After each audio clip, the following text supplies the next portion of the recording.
He was just the quiet gunsmith at the Fort Liberty range. Never raised his voice, never shared a story, just fixed weapons with the kind of precision that made even seasoned shooters pause.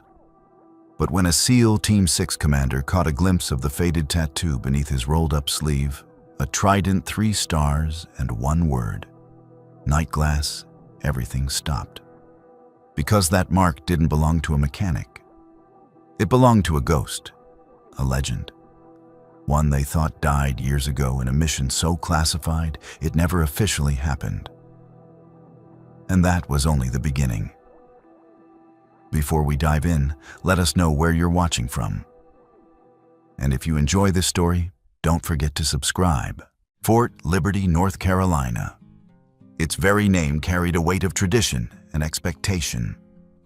As one of the largest military installations in the United States, Fort Liberty pulsed day and night, with the footfalls of elite operators, snipers, and instructors, each focused on training for conflicts both known and unknown.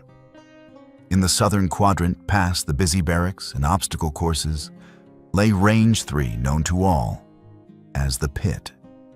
Here, amid the constant thunder of live fire and the acrid scent of gunpowder, Ray McAllister spent every day. His name appeared only once in the base's official roster's weapons technician, McAllister R. 5 years, never a single day of leave. No one remembered when he first arrived or from what unit he had transferred. There was no introduction, no ceremony. He simply appeared one rainy morning, toolbox in hand, as if he'd always belonged there. Ray made his home in a cramped, weather-beaten cabin just behind the armory, a structure he'd painstakingly rebuilt from an abandoned storage shed. He slept on a cot, cooked his meals on a battered propane stove, and never invited anyone inside.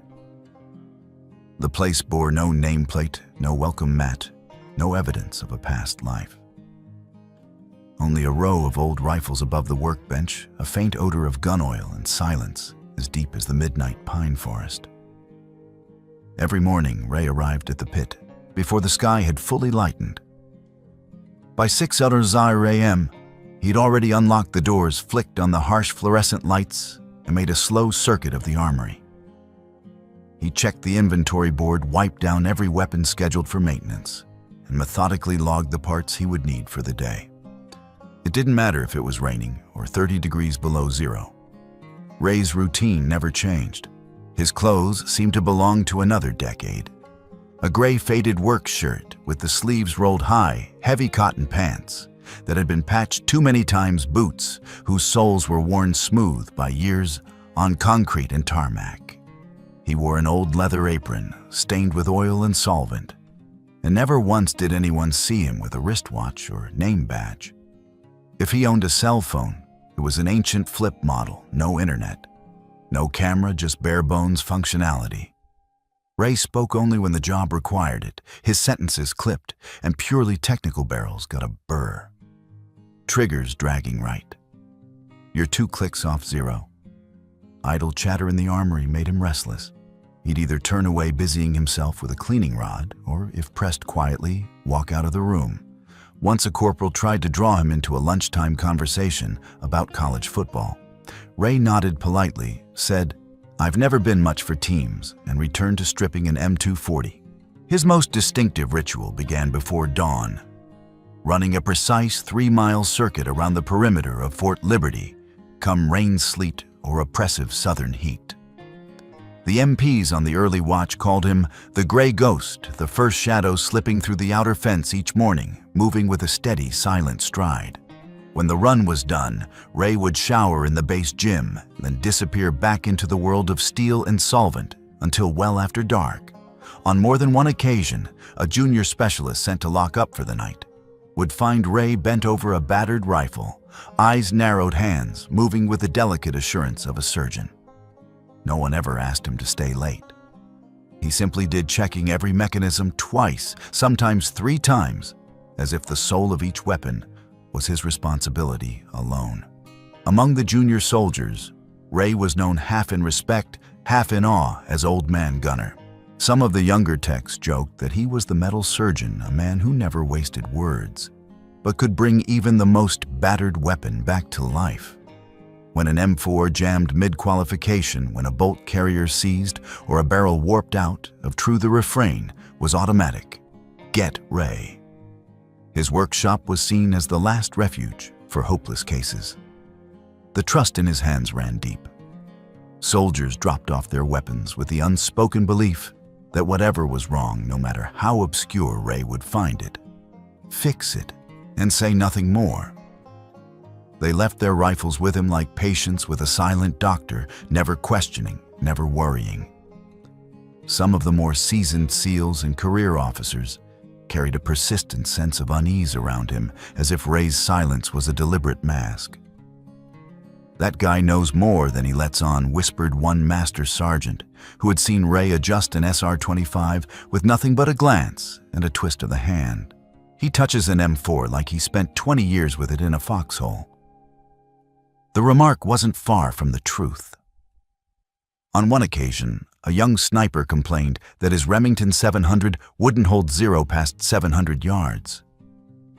Ray, after a brief inspection, adjusted the scope exactly 1/16 of a turn, without measuring, without consulting any manual. On the next range day, the sniper shot a 3-round cloverleaf at 700 yards.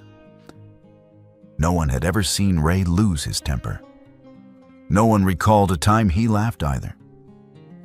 He was as steady and unremarkable as bedrock.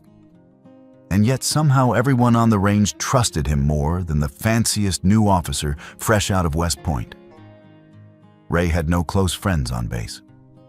He never joined the group lunches in the mess hall, never accepted an invitation to the Friday night beer runs, never appeared in photos from the 4th of July cookouts.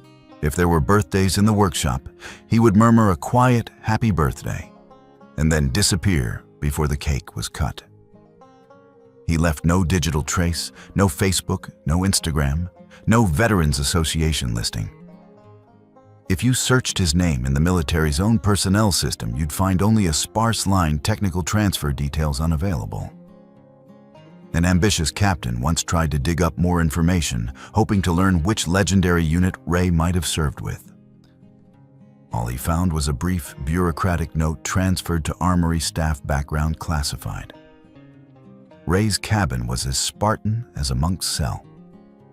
No family photos, no plaques, no memorabilia. Only a meticulously organized rack for rifles, a wall covered with hand-drawn ballistics charts, and in the corner, a heavy padlocked chest whose contents no one had ever seen. The single concession to comfort was a battered leather armchair facing a dusty window through which he watched the dawn. Even during holidays, Ray never left Fort Liberty. Sometimes he would ride his old bicycle to the edge of the pine forest and sit for an hour staring at the tree line before quietly returning to his cabin.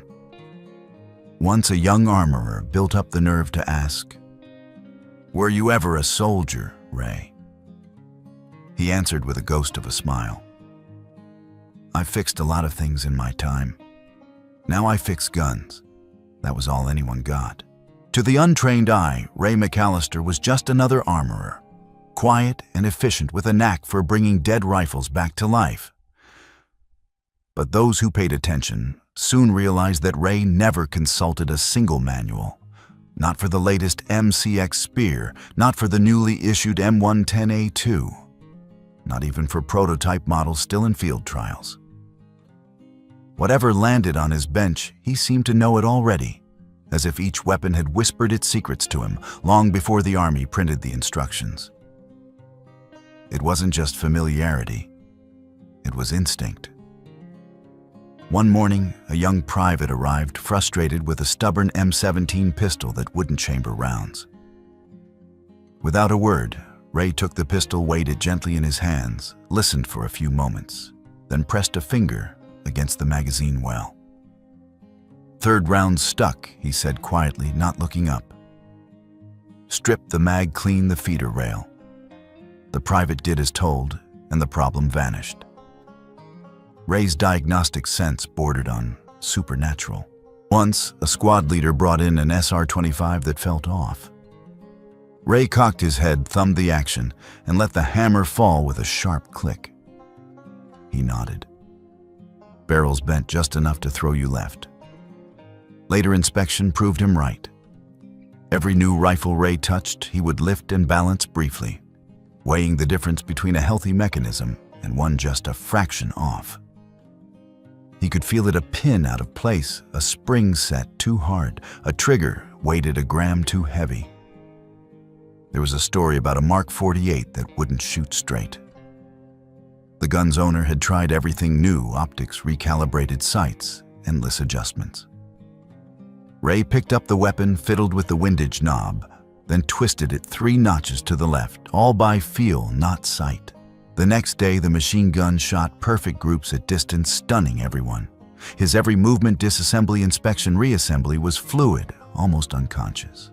His hands remembered things that most armorers had never learned, moving with the certainty and speed of someone who had lived with a weapon, not merely repaired one. No regular tech could memorize all those internal layouts, one corporal muttered, watching Ray rebuild a jammed firing pin with his eyes half closed. Unless, if anyone ever paid closer attention, they might have noticed that Ray's hands weren't like those of other mechanics or gunsmiths. The calluses that patterned his palms and fingers weren't in the usual spots, and these were thickest along the lower edge of the palm, and where a rifle's stock pressed hard against flesh for hours on end. The side of his trigger finger showed a thin, almost polished band, worn smooth by thousands of pulls over the years. There was a thin, silvery scar on his left wrist, just above the radial bone that looked as if it could have come from a high-tension wire or a hastily cut rope. Anyone who'd ever done a combat jump would recognize it instantly. A deeper look revealed a subtle laxity in his left shoulder, the hint of an old injury, maybe from a hard fall or a fast rope gone wrong, movements common only in those who had rappelled out of helicopters in full gear. Among the base's snipers, a few had noticed that Ray's left eye seemed permanently narrowed with a faint indent along his brow. It was the mark of a man who had spent countless hours pressed tight against a scope, waiting, watching, breathing in sync with the world and the beating of his own heart. When he stood, Ray had a subtle, nearly imperceptible lean to the left, right foot braced back. It was a stance that made sense to anyone who'd spent a lifetime setting angles, protecting flanks, calculating sight lines, habits of a survivor. No matter how hard he tried to hide, Ray's old instincts refused to fade. Sometimes they burst through in ways that unsettled everyone around him. There was the morning a Black Hawk thundered over the range, low and sudden. Ray was carrying an ammo box to the repair bay, when out of nowhere he stopped and hunched his shoulders toward the wall. His right hand dropped to his hip, reaching for a weapon that wasn't there. He stood frozen for a beat, then relaxed, setting the box down with barely a word. Or the afternoon, a controlled explosion went off at the eastern training field. Most of the staff jumped a little, shrugged, and carried on. But Ray, his entire body seemed to coil. He dropped into a half-crouch, head cocked to catch the direction of the sound, eyes narrowed as if reading the very air. Only after several seconds did he straighten, smoothing his hair as if nothing had happened. Once a young SEAL officer moved in behind Ray while he was working on an AR-10. The officer reached out to tap his shoulder.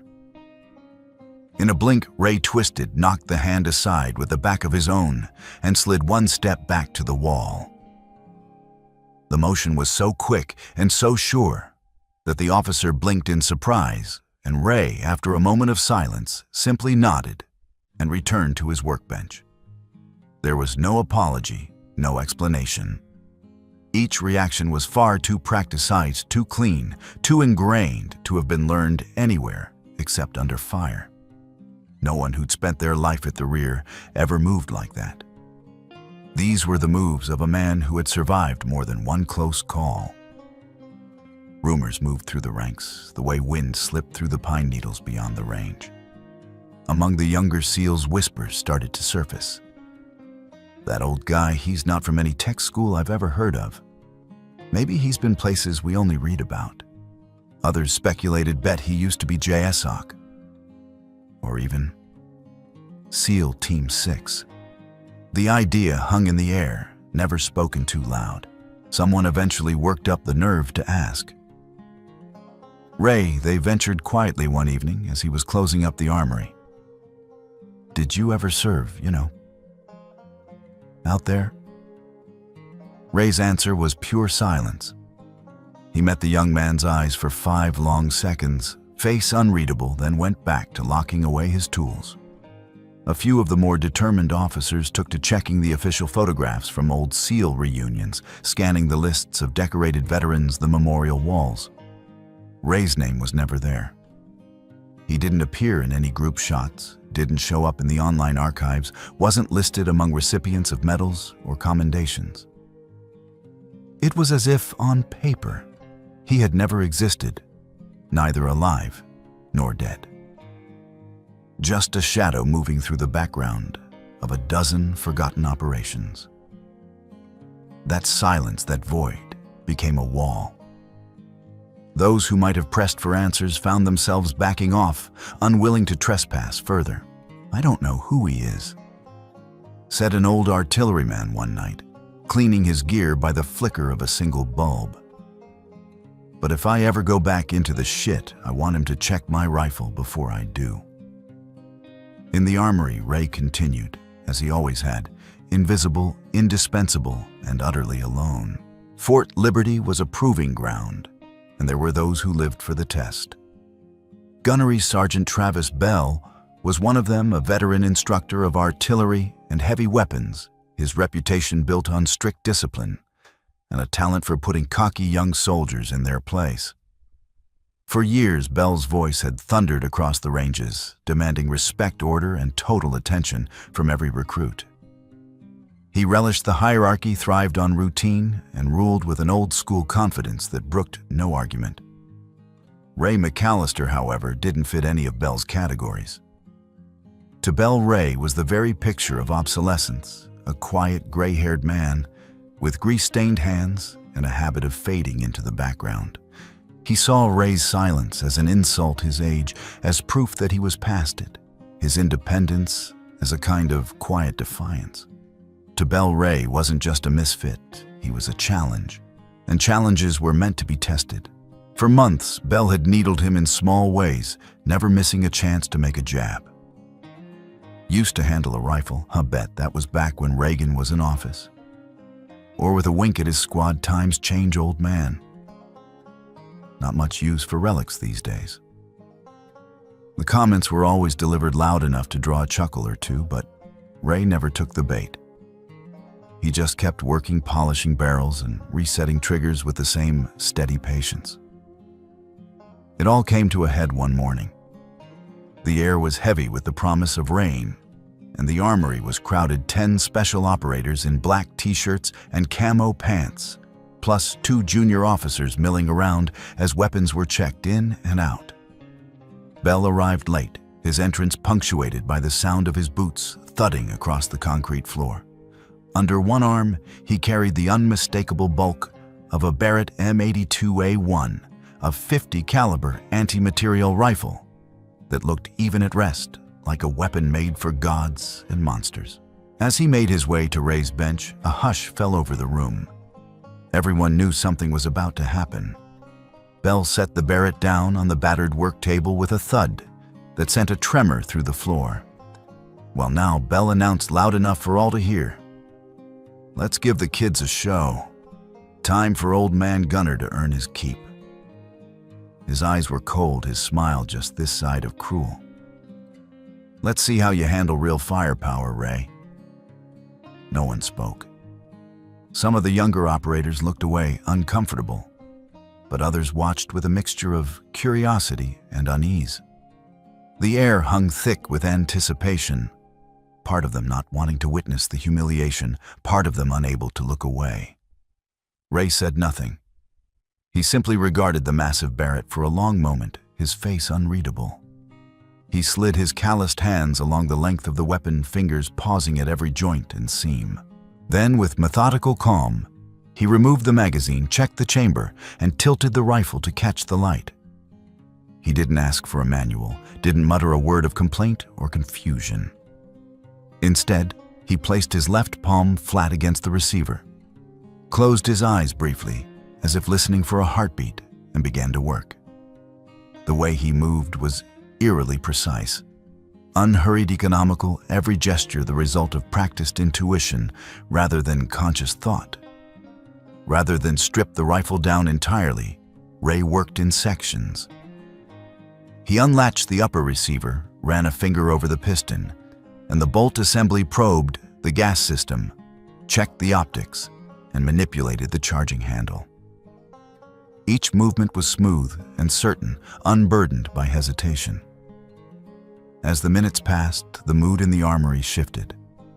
The initial snickers faded into silence. Bell's sneer tightened as Ray's confidence became impossible to dismiss.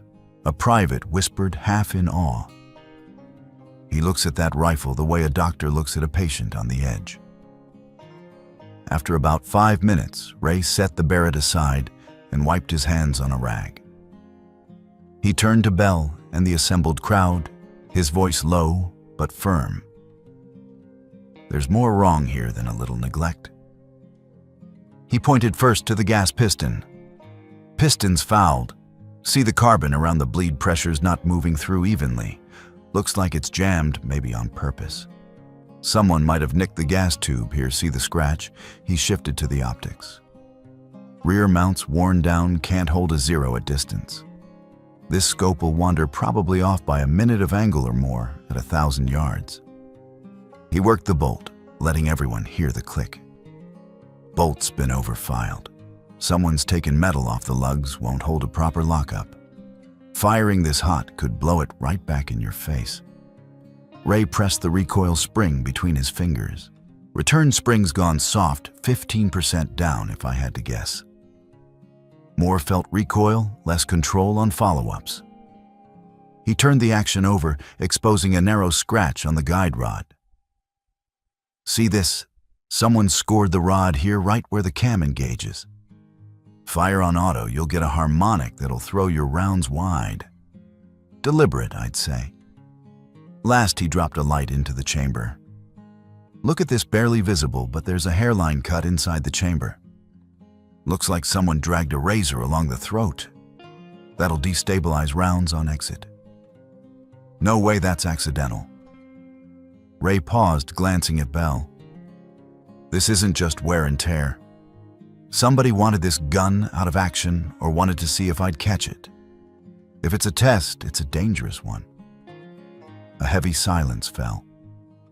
More than a few sets of eyes swung toward Bell, whose face had gone pale. A young lieutenant blurted out, "Jesus, I checked that rifle myself last week. I didn't spot half of what you just found." His words were met with nods and uneasy looks. A sergeant at the back muttered, "Guy diagnoses hardware like he's got X-ray vision. Didn't use a single tool but his hand." One of the older operators' face, marked with the scars of Syria, nodded slowly. "I've seen someone do that before. In Fallujah, Aru-5. They called him, but he stopped the rest unsaid." Bell stood frozen for a moment, trying to muster the bravado that had always come so easily. Lucky guess he said it last, but the words sounded hollow, stripped of authority. Any decent tech could spot those if they paid attention. But his eyes wouldn't meet anyone else's. The mood in the room had shifted. It was obvious now Bell had orchestrated this, had set Ray up to fail, and failed instead. The authority that once rang in his voice now seemed brittle. Ray met Bell's gaze, his expression utterly calm. There was no triumph, no anger, no hint of gloating, just the depth of someone who'd seen too much to care about petty victories. Bell looked away, unable to hold the look. The crowd gradually dispersed, the story already spreading. What had started as a humiliation had become something else, entirely a revelation, that perhaps the quietest man in the room was the most dangerous. As the armory emptied, Ray returned to his work cleaning the barrel as if nothing had happened. In his silence was a lesson that echoed louder than any boast that true mastery required, neither an audience nor applause. The aftermath of the Barrett incident hung in the air, like the reek of spent powder impossible to ignore or air out. Travis Bell had been left exposed, his trap backfired, his authority undermined.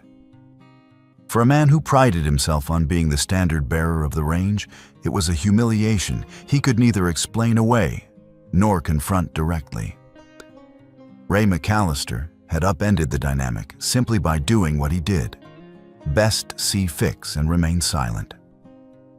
But men like Bell, especially those who'd risen on the strength of discipline and force, didn't know how to let things go. Over the next week, Bell's needling sharpened into open hostility, his words edged not just with mockery, but with a frustrated venom. Now he seized every opportunity to undermine Ray in front of the younger soldiers. "Hey, old man, what do you know about these new guns?"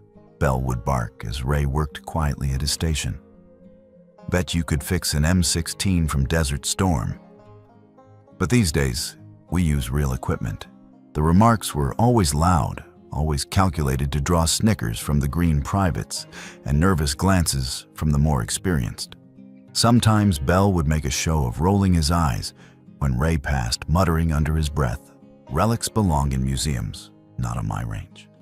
He used his rank with a precision born of years enforcing order. Whenever a VIP visit or an inspection loomed, Bell assigned Ray the most menial of tasks, mopping the oil-stained floor, wiping down every bench, clearing out brass from the far end of the range jobs that were meant for the junior staff, not a senior armorer.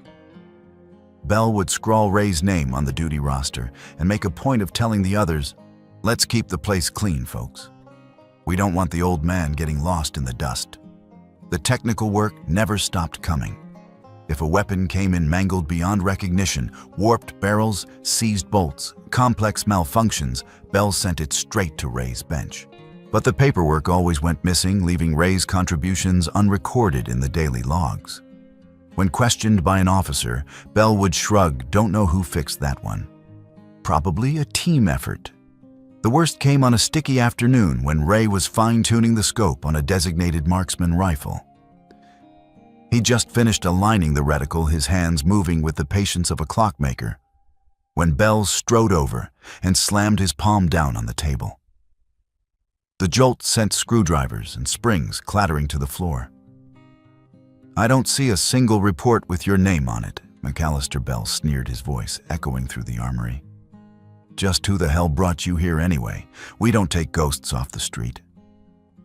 The room froze. Every pair of eyes shifted away, faces carefully blank. No one moved to help Ray pick up his tools, but neither did they join in Bell's performance. The only sound was the slow, deliberate gathering of metal as Ray crouched, collecting his fallen instruments one by one. The tension settled over the room like a suffocating fog, every breath measured, every movement subdued. Ray stood silent, the last tool in his grasp. He didn't answer. He didn't so much as glance in Bell's direction. Instead, he set his tools back on the table, his shoulders relaxed, his back to the rest of the armory. But Bell wasn't finished. He closed the gap, planting himself just a foot away from Ray, his chest-puffed, jaw set. The message was clear: "Move, and I'll put you down." For a heartbeat, it looked as if the old dynamic rank and force, the established order, would prevail.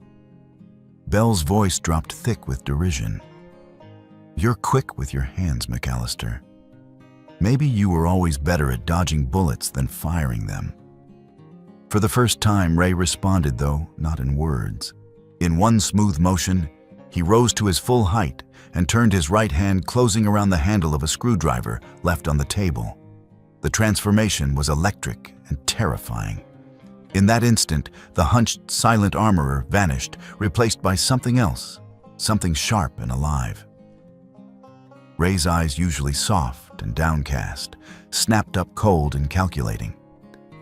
His shoulders dipped, knees bending, every muscle coiled. He gripped the screwdriver, not as a tool, but as a weapon. a short, gleaming blade in the hands of a killer. The angle of his wrist, the distribution of his weight, these were not the mannerisms of a technician, but of someone who had learned through hard experience how to survive. The room collectively stopped breathing. One of the privates standing by the racks unconsciously let his hand drift to the grip of his sidearm, an instinctual gesture, even though no one here was armed except with memory and fear. Bell, for all his bluster, seemed to shrink. He took half a step back, something wild flickering in his eyes. His mouth twitched as if forming another insult, but the words died before they could cross his lips. Some part of him recognized the shift, the sudden deadly calculation in Ray's posture. In that frozen second, the hierarchy dissolved. There were no ranks, no rules, only two men locked in a contest older than any army. Ray didn't blink, he didn't shout. But the room felt colder, as if some ancient predator had padded in, invisible and inevitable. In Ray's mind, time unraveled. A narrow hallway in Fallujah, the copper tang of blood in the air. He remembered the betrayal, how the man he trusted turned a blade flashing. In the chaos, Ray's own hand closed around a screwdriver, his training overriding thought. He'd driven the tool into the attacker's throat, the motion fast, surgical, final. His team's voices blurred in the background. McAllister, drop it, he's not worth it. The echo of his commander Cade's final words, blood seeping from a wound that couldn't be stanched. Don't let us vanish in hatred. Promise me. Memory and present collided, the faces of the past superimposed over the here and now. The screwdriver in his grip seemed heavier, his breath louder. For a second, he was back in the darkness, the world reduced to the singular necessity of survival. The present snapped back into focus. Ray stood still as a stone, his grip on the screwdriver so tight the knuckles blanched white. He stared into Bell's eyes, not with fury, but with a weariness that bordered on grief. The whole room felt suspended, each heartbeat stretching the moment further. He could have done it. Everyone knew it. The balance had tipped. The old man with the quiet hands could have silenced Bell forever, here and now. For those endless seconds, the threat was palpable, unspoken, but absolute. Then, with a deep, deliberate breath, Ray let go. The screwdriver fell from his hand, striking the metal tabletop with a light, crystalline chime that cut through the tension like gunfire. The sound seemed impossibly loud, ricocheting around the silent armory. Ray turned away, shoulders sagging as if some great burden had been set aside. He bent down, picked up the last of his tools, and resumed his work, head down, eyes on the task, as though nothing had happened. He didn't say a word. Neither did Bell. For the first time in his life, Bell felt the boundaries of his authority, not in insubordination, but in the stark realization that he had brushed up against something lethal and unyielding. There are lines, he understood now, that cannot be crossed, not even by rank. As the air slowly began to flow again, a murmur passed between two privates near the door. "I don't know who that man is," one whispered voice, trembling with respect, "but I damn well hope I never have to see him truly angry." No one spoke to Ray for the rest of the day. He worked in silence, the tension ebbing but not dissipating. From that moment on, the armory felt changed, not just in the dynamics of power, but in the recognition that sometimes the most dangerous man in the room is the one who tries the hardest not to be. It was late afternoon in July, and the heat had settled over the pit like a thick, invisible blanket. Most of the younger techs had taken refuge in the shade, drinking Gatorade and telling stories, but Ray worked on, as always, oblivious to the sweat on his brow. Today he was fine-tuning a MKN Mod 0 for a SEAL team's night shoot, making micro-adjustments to the optic as a faint metallic breeze hummed through the open door. Normally, Ray kept his sleeves down, more habit than regulation, a silent shield against the world. But the air was stifling, and for once he'd rolled up his left sleeve almost to the elbow. The skin of his forearm was pale where the sun rarely touched the vein's prominent muscles, still sinewy despite his age.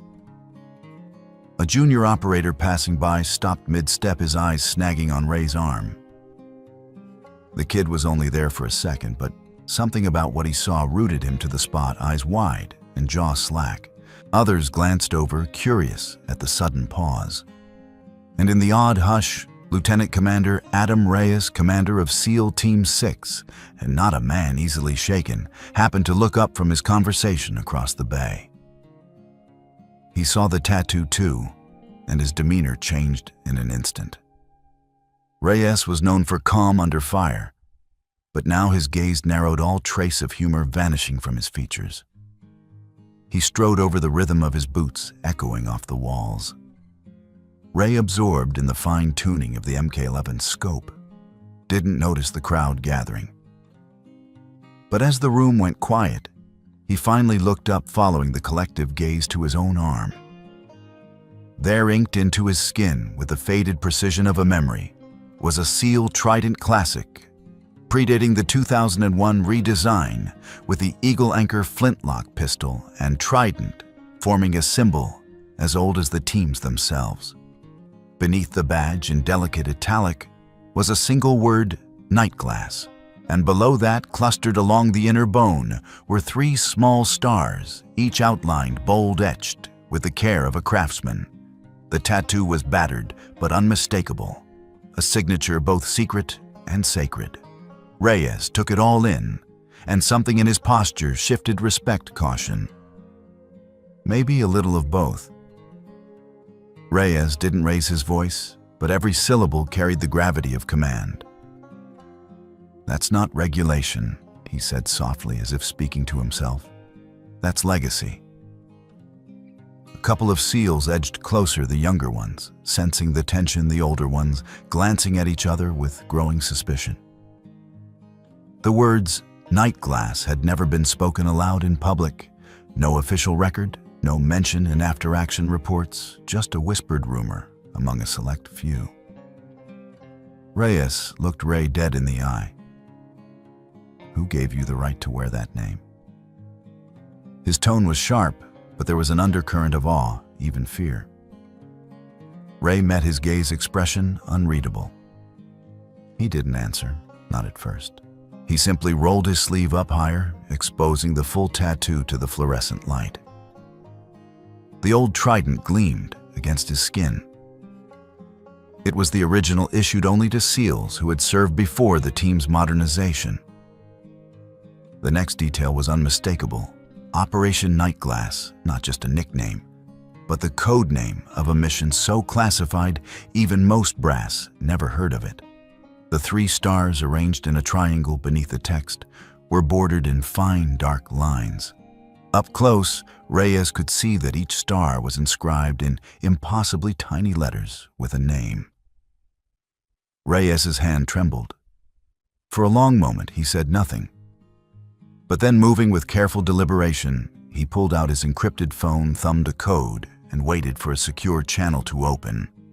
In the silence, more people gathered, sensing history in the making. On his screen, deep within the JSOC files, Reyes pulled up a red-tagged dossier, McAllister RJ. Status MIA, SEAL Team 6, Tier 1 Operator. Notes presumed KIA after failed extraction. Operation Nightglass. Photo a younger. Ray stared out, hair darker, but the eyes unchanged, fathomless, unwavering. Reyes swallowed hard. "Jesus Christ," he whispered. "You're the one who pulled me out in Kandahar." Suddenly, Reyes was no longer in the armory.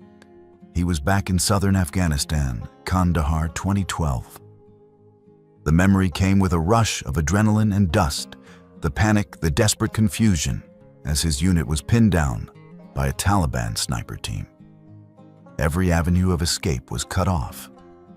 The world shrank to the staccato of machine gun fire and the sick certainty that none of them would leave alive. He remembered it perfectly. Just as he was about to make his last radio call, A sudden surgical barrage of gunfire erupted from the darkness, 8 shots each one hitting home with impossible speed. The enemy fire went silent. From the shadows emerged a man wearing a balaclava and battered gear, no rank, no name tag. He tossed Reyes a Glock 19 and simply said, "Head west 400 meters. They'll be waiting." Reyes and his surviving teammates sprinted into the night. The man's face never left his mind, though for years it was little more than a ghost story. The phantom contact from the after-action report never officially identified. Now, in the harsh light of the armory, the pieces slid together. The scar on Ray's jaw, the set of his shoulders, even the cadence of his voice matched that memory. Reyes straightened to attention, snapping off his boonie hat with a sudden respect. "Sir," he said, voice steady but thick with emotion, "it's an honor to stand in front of you again." The room was silent. Operators, techs, even the skeptical junior officers felt the shift. There was no mistaking the current. Something momentous was happening, and the ground beneath their feet seemed to tilt. Ray only nodded, his own face unreadable. But in his eyes, there was something like resignation. He hadn't wanted this. He hadn't come here to be found. Rumors travel fast in a place like Fort Liberty. By sundown, word had passed from the armory to every corner of the base. Old Man Gunner's not just some tech, he's SEAL Team 6. A commander. They said he was KIA in some black op. Night glass, nobody ever came back except him. You see those stars, each one is for a teammate who died so he could get out. Officers hurried to the armory. Someone from SOCOM's liaison office flew in that very night. The questions came thick and fast, but Ray stonewalled every attempt. He refused interviews, debriefings, commendations. He did not want a parade, a medal, or even a thank you. "I'm an armorer," he told anyone who pressed. "If your weapon's down, I'll fix it. That's all that matters." When Reyes was called in to account for his team's discovery, he simply shook his head and spoke quietly. He chose to disappear. We owe him the right to keep what peace he's found. Reyes ordered every pending request for investigation or recognition to be dropped. No more calls, no more spotlights. If Ray McAllister wanted to stay a shadow, that would be respected by the chain of command, if not by the rumor mill. The base had not been the same since the afternoon Ray's tattoo and his identity had been revealed. In the days that followed, everything on Fort Liberty felt quieter, as if the entire compound had stopped to listen for some echo of meaning in the silence that followed. In the chow hall, in the training fields, in the narrow corridors of the barracks, conversations slowed and eyes lingered longer on shadows. And no one seemed more altered than Gunnery Sergeant Travis Bell. He'd vanished from his usual haunts. The bravado that once charged every room he entered had disappeared. He stopped cracking jokes and giving orders with that old barking confidence. He no longer cut through the technical bays to bark at Ray or any of the armorers. In fact, for 2 full days, Bell avoided the weapons shop altogether. Some thought he was sick. Others suspected he was hiding out, embarrassed by how the incident with Ray and the Barrett had played out, and by the revelation that he'd tried and failed to humble a legend. But the truth was deeper, more corrosive. Bell had been gutted by the knowledge that the quiet man he'd tried to break was not just a hero, but a living monument to everything Bell had lost. The realization gnawed at him in the dark, through sleepless hours and half-remembered dreams. On the afternoon of the 3rd day, when most of the base was deployed for field exercises or catching a rare moment of rest, Bell finally made his way to the workshop. He pushed open the door and found Ray alone, polishing the barrel of a battered old Springfield, the fading light catching motes of dust that spun like snowflakes in the still air. There were no witnesses, no noise, just the delicate music of metal against cloth and the steady white light glinting off the lens of Ray's scope. Bell stood by the door for a long moment, unsure how to begin. At last, as if gravity itself was pressing him down, he stepped forward and placed a trembling hand on the edge of Ray's bench. Then, without ceremony or warning, Bell dropped to one knee. He didn't do it out of military protocol. He did it as a brother grieving, as a man weighed down by a burden too heavy to carry upright. Ray paused in his work. He didn't look up, but something in his posture shifted, an awareness, a willingness to wait. When Bell finally spoke, his voice was ragged and low, thick with a sorrow he had long kept hidden. "One of those stars," he whispered, nodding to the tattoo on Ray's arm, "is for Samuel Bell, my brother." Ray's hands stilled on the rifle, but his face betrayed nothing. No surprise, no pity. Just the ageless, steady patience of someone who knew all too well the depths of loss. Bell's confession tumbled out in a rush, his words like a wound opening after years of pressure. "I knew he served on Operation Nightglass. I knew he died over there, and I knew Bell's voice broke. I knew who survived. I read the declassified fragment. I saw your name when you got here. But I wanted to believe it was just some old armorer, some mistake in the paperwork, some shadow I could ignore." He shook his head, eyes bright with unshed tears. "Because if it was really you, if you were really the last one out, and then it means my brother died saving you. And I had to accept that. I had to live with the fact that Samuel laid down his life, and you're the one left. I needed someone to blame for that. I needed it to be your fault, not his, not mine." He looked up red-eyed, pleading for some absolution. "I hated you, Ray.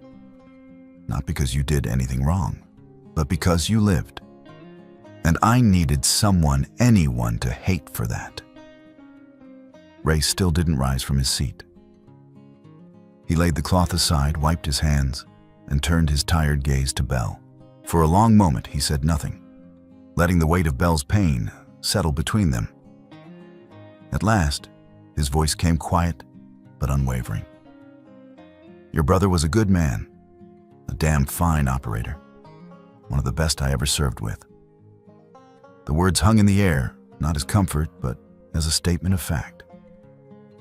Ray let them sink in his eyes, never leaving Bell's. There was no judgment in his expression, only a deep, exhausted understanding. He continued, his voice even softer. "But I wasn't the man he was trying to save. I was just the one closest to him when it all went bad." Ray leaned forward, setting his hands flat on the bench. "You want to know why I'm still here, Bell? Because Samuel and 2 others stood up in the middle of that hell. They stepped into fire, and I couldn't stop them in time." He looked away, pain flickering across his features. "I'm not better than they were. I just happened to be the one who didn't fall." For a moment, both men stared at the old screwdriver lying on the table, a simple tool once almost wielded as a weapon in anger. Ray reached over, turned it, so the light caught its worn, dull edges. "It's just a tool now," he said softly, "same as I am. What's left is work. That's all there is." Bell bowed his head, shoulders shaking with the force of what he'd finally let himself feel. There were no more accusations, no more need for hate. In the hush of the empty workshop, and after the 2 men sat with their ghosts, the anger dissolved, not by forgiveness, but by the truth that sometimes the living are left behind for no reason at all. They lingered in silence, neither enemy nor quite friends, but bound now by something beyond words. Outside, the day faded, and the armory lights shone on, catching the edges of memory and loss, but also finally a glimmer of peace. The summons came as quietly as Ray McAllister himself moved through the world. There was no military formality, no barked orders, no chain of command summoned over the base intercom.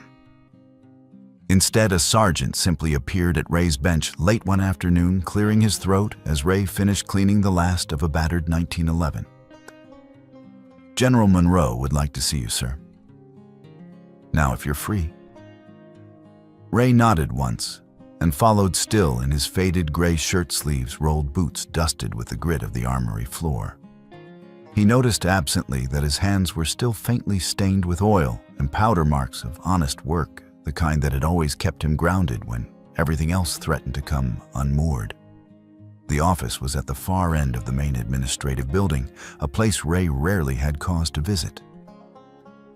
When he entered, he found the room empty of all the trappings of rank. Brigadier General Alicia Monroe sat at a battered wooden desk, her jacket draped over the back of the chair, a mug of black coffee cooling beside her paperwork. The blinds were drawn halfway, filtering the dying afternoon sun into soft stripes across the floor. She didn't rise when Ray entered, nor did she snap to the crisp posture most commanders adopted in meetings. Instead, she gestured to the chair opposite her desk, pushing a second mug his way. "Sit, McAllister. Have some coffee. I hope you take it black. There's nothing else left in the pot." Ray took the seat. He glanced once at the mug, then at the window. Through it, he could see the American flag rippling in the wind, high above the parade ground. For a moment, he just watched, silent as always. Monroe spoke first, her voice low and direct. "I know you don't want attention, Mr. McAllister. I know you'd rather stay in the shadows, doing what you do best. But I'm not here to put you on display. I have a job, and you're the only man I trust for it." She leaned forward, folding her hands atop a thin folder. "We're starting something new here, a pilot program for a new class of snipers. Mixed gender elite candidates. You know the numbers. Attrition is sky high. We're losing good people not because they're weak, but because no one on this base knows how to teach them what it really takes to survive out there. Not just skill, but how to walk through hell and come out whole." She fixed Ray with a steady, tired gaze. "We've got professors, instructors, all sorts of technical experts. What we don't have is someone who stood at the edge and made it back. Someone who understands that getting up again after failing is more important than any perfect shot." She paused. "They don't need a lecture. They need a ghost. Someone who knows how to survive and how to show others that survival is not an accident." Ray didn't respond at first. The air between them felt heavy with memory, the kinds neither of them spoke aloud. For a long while, Ray didn't answer. He stared out the window, watching the flag snap and curl in the wind, each motion catching the late sun in flashes of white and red. When he finally spoke, his voice was soft, hoarse, the sound of gravel underfoot. "I don't want to stand in front of any rows of chairs, General. I'm not interested in having my name read out at some ceremony. I don't want to be anyone's story." Monroe nodded as if she'd expected this. There was no trace of offense in her reply, only a kind of quiet understanding. "That's not what I'm asking, Ray. I don't need you on a stage. I need you in the field with the candidates, doing what only you can do." Ray hesitated, his eyes flicking down to his hands, broad and scarred. He clenched them once, feeling the stiffness in the knuckles and the old ache in his left wrist from a break that had never set right. In his mind's eye, he saw the faces, those he'd led, those he'd lost. He gave a tired, almost bitter laugh. "You want me to save people from dying the way Belle's brother did. You want me to stand between them and the bullet, meant for someone else." Monroe's voice was gentler now. "I want you to keep them alive by teaching them what only the living know, what the dead would have given anything to pass on." She pushed the thin folder across the desk. "This is their file. Names, scores, backgrounds. Some are the best shots I've ever seen. Some are fighting to be here. All of them need something only you can give." Ray stared at the folder without touching it. He closed his eyes for a moment, and behind his eyelids came the thunder of gunfire and the cries in the dust at Takur Gar. Samuel Bell's eyes wide with certainty, even as he bled out. And the last words of Cade, their commander voice ragged, teach the next ones, Ray. Don't let us be forgotten in hate. Don't let them die like us. He opened his eyes, haunted. After a long silence, Ray finally spoke. His voice was so low, Monroe had to lean in to catch every word. One class, that's all. Just one. Monroe didn't miss a beat. Agreed. He raised a hand, ticking off his terms with a worn finger. No cameras, no journalists, no graduation photos, no commemorative patches or plaques. I teach them what I know, how I know it. There's no report card. They pass or they don't. A ghost of a smile touched Monroe's lips, the first hint of genuine amusement he'd seen in her since he'd entered. You drive a hard bargain, McAllister. I don't care how you do it. I only care that they come out alive. That's all I'll ever ask. Ray nodded once, pushing back from the desk. He was halfway to the door when he paused, hand resting on the frame. He didn't turn around. The ones I train, do they have to know who I am? Monroe shook her head, then realized he couldn't see. No. They only need to understand that survival isn't luck. It's a skill. It's a legacy passed from one who lived to those who have yet to earn their scars. Ray was quiet for a moment, longer lost in thought. Sometimes he said almost to himself, "The only thing worth passing on is the lesson you learned the hardest way." He left without another word, closing the door softly behind him. Dawn on Range 3 came with a chill that even summer couldn't burn off. 7 candidates assembled by the dewy field, 5 men and 2 women, each wrapped in their own tension, carrying the weight of their hopes in the rucks slung at their feet. Their uniforms were fresh, but their faces drawn expectation etched deep in their eyes. Most were waiting for an officer to appear, perhaps a major with a whistle, and a stack of forms, or a grizzled sergeant with stories from the sandbox. Instead, it was Ray McAllister, who stepped quietly out from behind a clump of pines, moving through the grass so softly he almost seemed to materialize. No rank on his sleeve, no ribbons, no hint of command, just the faded gray of a workman's shirt sleeves rolled high, boots stained and worn. He carried a battered M40A5, the wood scarred from years of use. He set the rifle down on a simple rack and faced the group. He said nothing at first.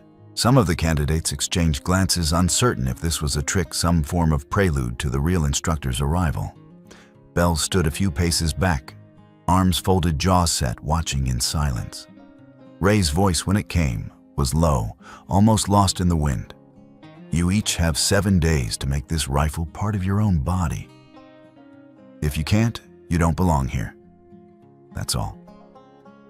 A couple of the candidates allowed themselves half smiles at the unorthodox style. One, a tall lance corporal, nudged his neighbor and whispered, "Guess this is our warm-up act." Bell heard it and said nothing. There was no orientation, no speech about honor or glory. Ray moved among them, inspecting weapons, asking nothing. The first day unfolded in a peculiar silence. Stripping and reassembling rifles, static shooting drills, hours spent alone with the weight of the weapon and the echo of their own thoughts. There were no schedules, no lectures, just the hush of the range and the ever-present pressure of being watched, even when Ray was nowhere to be seen. Ray's approach to teaching was unlike anything any of them had experienced before. He almost never spoke unless absolutely necessary. When he wanted to show something, he simply demonstrated the subtlety of a wrist adjustment, the precise way to tighten a scope under crosswind, or how to load a magazine by feel eyes closed. For every technical challenge, there was no explanation, only expectation. When the wind picked up and the mirage shimmered above the field, Ray led them to the firing line, gave a simple order, "Switch out your scopes." Then he walked away, leaving them to puzzle over how to zero the new glass in 20-mile gusts. He set up moving targets on pulley lines across the field. "Observe for 2 seconds," he said. "Then fire." He never praised the ones who hit. He never corrected those who missed. He simply wrote something on his clipboard, then vanished for an hour, leaving them to dissect their failures on their own. He handed out topo maps with the numbers sanded off. "Range that." When someone protested, "We don't have a rangefinder," Ray shrugged. "Use your eyes. The blur at the horizon tells you more than any laser." Kiyalsel Stier Erin Blackwell. The best shooter in her last unit was the first to bristle at the vagueness. Used to direct feedback, she felt adrift with Ray's methods. When her groupings widened on the third morning, she stormed up to Bell, voice trembling with frustration. "What's he testing? Is this some kind of psych eval?" she demanded. Bell didn't answer at first. He simply watched Ray, who was sketching a rough wind chart in the sand. At last, Bell replied, "He's seeing who's willing to learn the hard way, listening to the silence. That's where the answers are." Later that day, during a mountain ruck, Ray pointed wordlessly at a frayed patch on Blackwell's sling and then strode away from the group, disappearing up the ravine. The students grumbled, but when they reached the summit 2 hours later, soaked in sweat, lungs burning, and they found Ray already waiting, arms crossed, stopwatch in hand. He read their times with a nod, making no comment, but they noticed he'd arrived dry, calm, unhurried. Every exercise was embedded with real-world survival. A navigation test ended in the blackest part of night, their canteens half drained, with Ray nowhere to be found for hours. They learned to ration water to orient themselves by stars when their compasses failed. One dusk, he taught them to steady their breath under simulated fire, mimicking the panic of combat by having them sprint the length of the range before lining up for their shot. Some failed, some improved. All began to realize that nothing in Ray's class would be handed to them. They had to take it, earn it, make it their own. Bell started the course as the technical overseer there to ensure safety and protocol. But after 3 days, even he could sense something different about Ray's methods. There was no rote repetition, no coddling, no second chances for carelessness. Ray's lessons were not about shooting, they were about responsibility. Every missed shot, every forgotten adjustment, every careless breath was met with the same silence. You own your failure. No one will fix it for you outside these walls. Late one night, as the students slept in their tents, Bell sat beside Ray by a small lamp in the empty armory. "Why don't you ever step in when they screw up?" Bell asked quietly. "You just watch, make a note, then walk away." Ray looked up from his workbench, eyes hooded with exhaustion, but also something like peace. "Because no one's out there to fix their mistakes when it matters," he replied. "The world doesn't send in a coach when you're off by an inch. That's all it takes to lose a friend, or your own life." Bell took this in the words settling like a weight on his chest. The next day he joined the candidates in the dirt, lying prone with an M40A5 and firing round after round, adjusting for the shifting wind. He did not use the rangefinder, relying only on his memory and instinct. The students watched, at first surprised and then motivated. They started calling him Instructor 2, but Bell shook his head.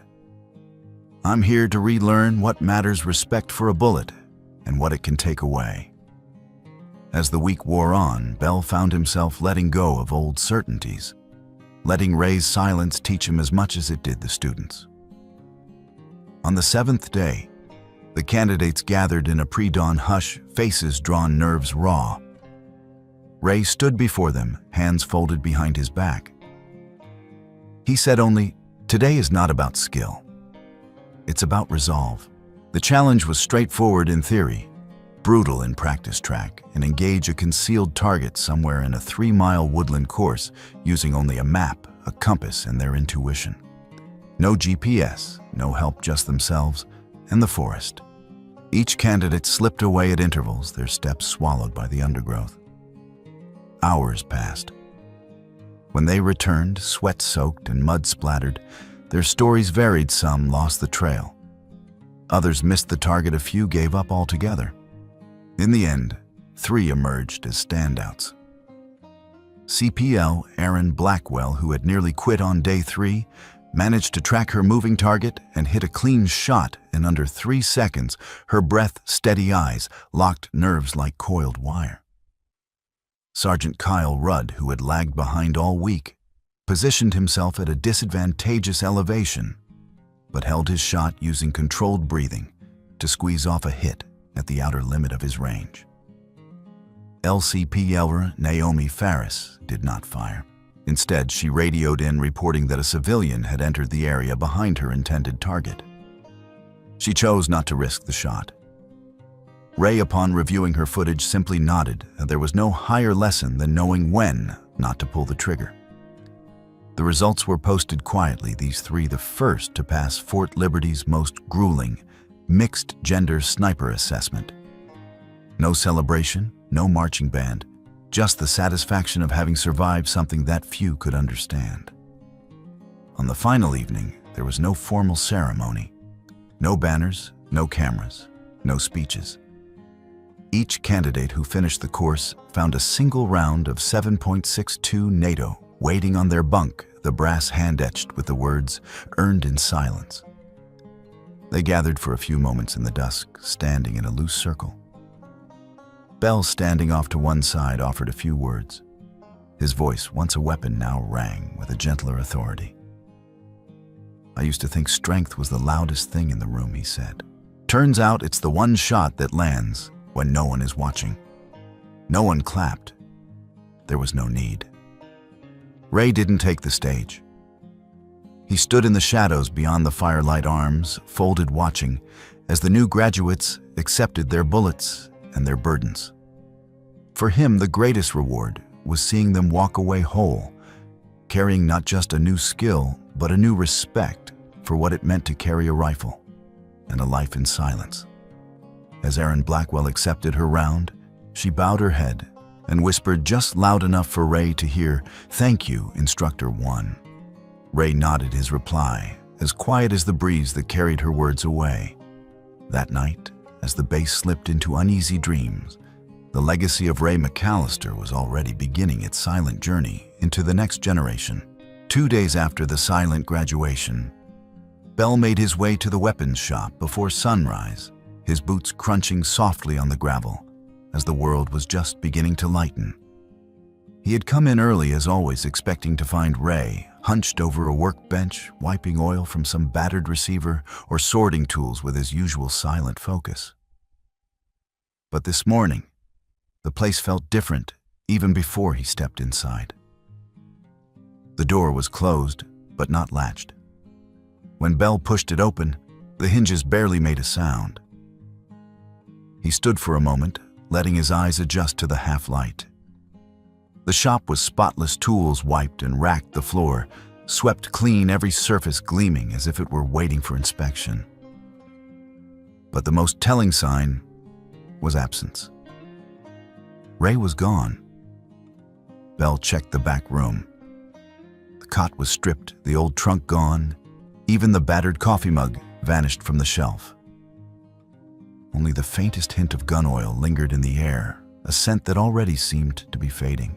On the workbench, where Ray always left his most recent repairs, there sat a single square box, old battered wood edges, worn shiny by years of handling. There were no locks, no hinges, just a sliding top, with a line carved carefully by hand. Bell stared at the box for a long time before reaching out, fingers trembling slightly. He slid open the lid.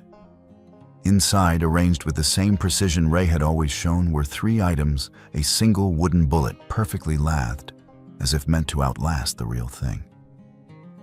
A faded, creased map of the training grounds, with half a dozen shooting positions circled in red spots. Bell knew places where Ray had taught lessons without words.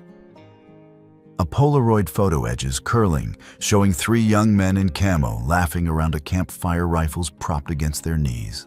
Bell recognized them instantly. Samuel Bell, his own brother, grinning wide. Cade, the old commander hat tipped at a rakish angle. And Ray himself, younger but unmistakable, his eyes already distant, even as he smiled. Bell stood there for a long time, feeling the weight of absence settle over him like a blanket. He had thought perhaps there might be a goodbye. But Ray had never been one for farewells, just as he had never needed applause, or forgiveness, or even gratitude. When Bell finally left the shop, locking the door behind him, the eastern sky was turning gold. No one had seen Ray leave. The security cameras on the access roads had for some reason failed to record anything for half an hour around dawn. Whether by chance or intention, no one ever found out. All that remained was a silent absence, a clean shop, and the echo of footsteps in the gravel already erased by the wind. 2 months later, small ripples began to spread through the world Ray had left behind. The first signs were quiet, almost unnoticeable. A new batch of precision rifles delivered to the PTSD Therapy Center in Fayetteville.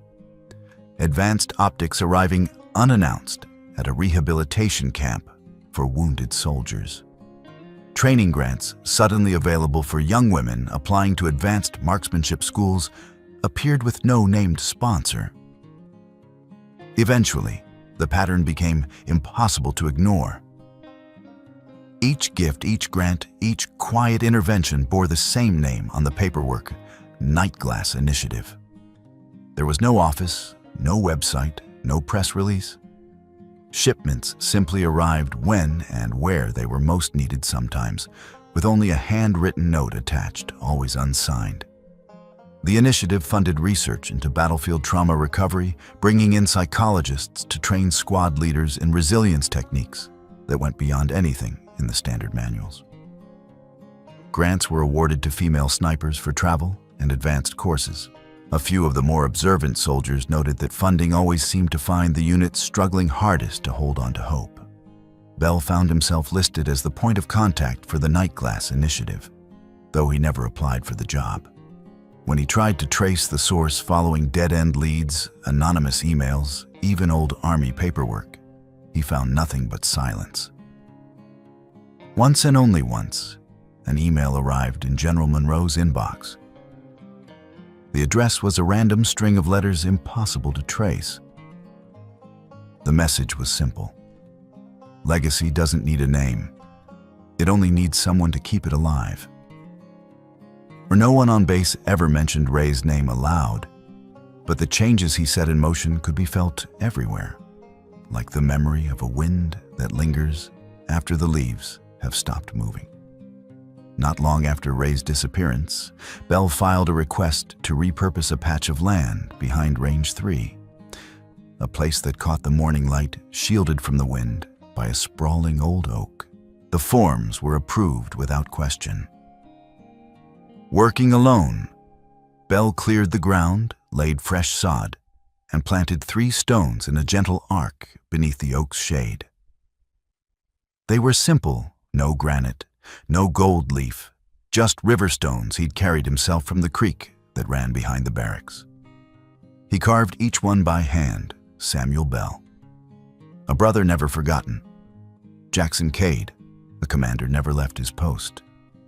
Liam Torres, an observer who always saw it all. There were no dates, no ranks, no explanations.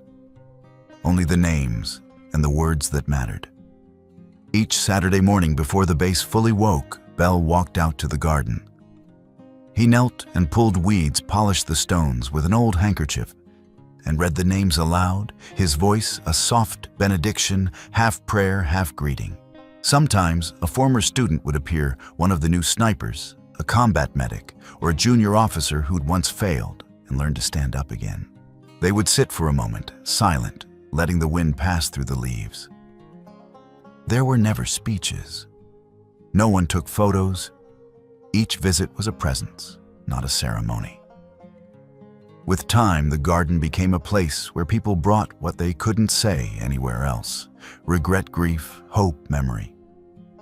And always in the hush beneath the oak, the three names endured.